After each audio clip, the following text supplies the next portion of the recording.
समाज को जातिवाद और धर्म के नाम पर कलंकित होते देख समाज का हर वो सभ्य नागरिक दुखी है जो शांति और भाईचारे से रहना चाहता है। युवाओं के मन में धार्मिक कट्टरता को गलत तरीके से घोला जा रहा है, जिनमें मानवता दूर दूर तक दिखाई नहीं देती। हर कोई अपने धर्म और जाति को श्रेष्ठ साबित करने के चक्कर में हिंसक होता जा रहा है। इन जाति और धर्म ने आरक्षण को जन्म देकर इस खाई को और गहरा कर दिया। आरक्षण को लेकर सबके अलग अलग मत हो सकते हैं, लेकिन इस बात को झुठलाया नहीं जा सकता कि इस मुद्दे ने जातिवाद के नाम पर राजनीति करने वालों की खूब चांदी कर रखी है। जहां एक तरफ समाज जातिवाद के गहरे कुएं में गिरता जा रहा है, वहीं समाज में नई आशा की किरण लेकर उभरे हैं संत रामपाल जी महाराज, जिन्होंने अपने अद्भुत सत्संग प्रवचनों से समाज में बढ़ती दूरियों को खत्म करने का अथक प्रयास किया है। परिणाम स्वरूप लाखों लोग जातिवाद को भुलाकर भाईचारे से रह रहे हैं। अक्सर देखने को मिलता है कि किसी भी सरकारी कार्य में व्यक्ति की जाति जरूर पूछी जाती है और जाति के आधार पर सरकारी नौकरियां मिलना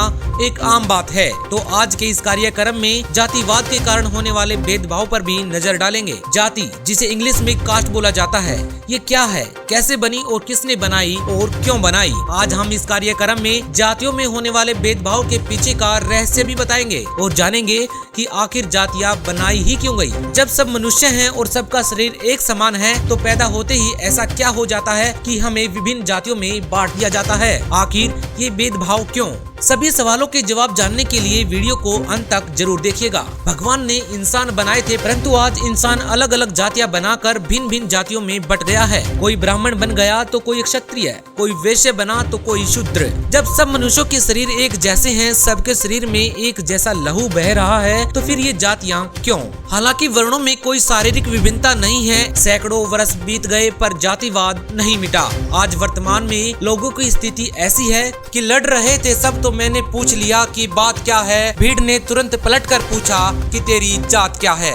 अब बात करते हैं जातियों से होने वाले भेदभाव की। पहले समय में छुआछात चरम सीमा पर था। छुआछात का अंदाजा इसी बात से लगाया जा सकता है कि शूद्रों को तो कोई अपने करीब भी नहीं आने देता था। बहुत सी ऐसी कथाएं सुनने को मिल जाएंगी जिसमें ब्राह्मण, क्षत्रिय व वैश्य समाज शूद्रों से नफरत करता था और अपने आस पास भी उन्हें बैठने नहीं देता था। उन शूद्रों पर बहुत से अत्याचार किए जाते थे, पैरों से उन्हें धकेला जाता था। यदि कोई शूद्र उच्च मानी जाने वाली जातियों के लोगों के कपड़े को भी हाथ लगा देता था तो उस कपड़े को फेंक दिया जाता था। उनका जीवन नरक जैसा होता जा रहा था। जैसे जैसे समाज में शिक्षा का प्रवेश होने लगा, धीरे धीरे जातियों में होने वाली छुआछात कम होने लगी। सबको ज्ञान होने लगा कि सबकी उत्पत्ति एक ही परमात्मा ने की है तथा हम सबका परमात्मा भी एक ही है। एक जैसा ही सबका शरीर व लहू है। लोग अब यह भी समझने लगे कि जाति भगवान ने नहीं बल्कि इंसानों ने खुद ही बनाई है। बहुत से लोग आंदोलन में उतरे और जातिवाद के खिलाफ आवाज उठाते रहे। जातिवाद को खत्म करने के लिए 600 साल पहले कबीर साहिब जी ने, संत रविदास जी ने, डॉक्टर BR अम्बेडकर ने पूरी कोशिश की, जिस कारण से आज समाज में जातिवाद बहुत ही कम हो गया,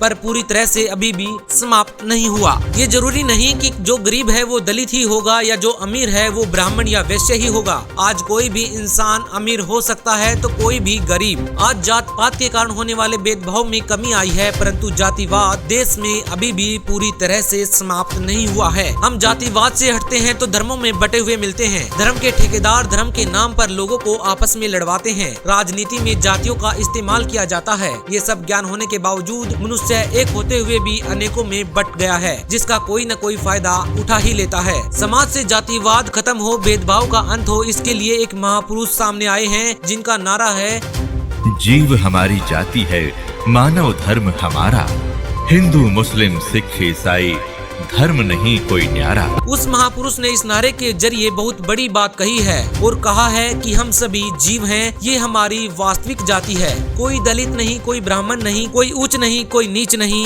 एक महान संत का कहना है, ऊंच नीच इस विध है लोई, कर्म कुकर्म करो जो कोई। जो अच्छे कर्म करता है वो ऊंच और जो बुरे कर्म करता है वो नीच। आगे बताया है कि हम सभी मनुष्य हैं और वही हमारा धर्म है। हिंदू, मुस्लिम, सिख, ईसाई, जैन आदि ये सब लोगों ने अपने आप बनाए हैं। भगवान ने तो हमारे लिए मानवता का धर्म बनाया जिसका हमें अनुसरण करना चाहिए। आज लोग इंसान तो हैं, पर आज इंसानियत बहुत कम लोगों में बची है। धर्म जाति में भेदभाव करने वाले ही इंसान नहीं रहे। उस महापुरुष ने बताया कि जाति पाति छोड़कर भगवान के द्वारा बनाई जाति जाति और धर्म का अनुसरण करो, इंसानियत को जीवित करो और इंसान बनो। प्रिय दर्शकों, उस महापुरुष ने यह कदम उठाया, वो समाज को एक करने के लिए पूरे जोर शोर से लगे हुए हैं। समाज में सब जातियों और धर्मों को खत्म करके एक धर्म, मानव धर्म को शिखर पर लाएंगे।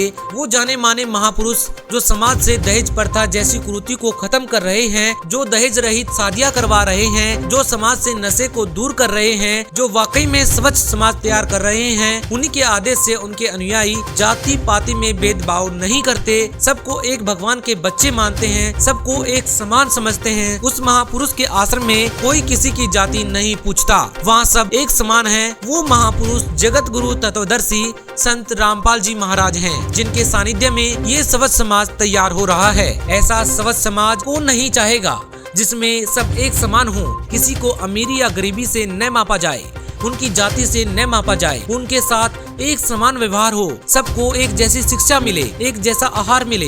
यही समाज तैयार कर रहे हैं जगत गुरु तत्वदर्शी संत रामपाल जी महाराज। आप सब भी अगर ऐसा समाज चाहते हैं तो उनका अनुसरण करें और उनके मिशन का हिस्सा बने, जिससे समाज से बुराइयों का अंत जल्दी हो सके और सभी सुखमय जीवन व्यतीत कर सकें। धन्यवाद दोस्तों।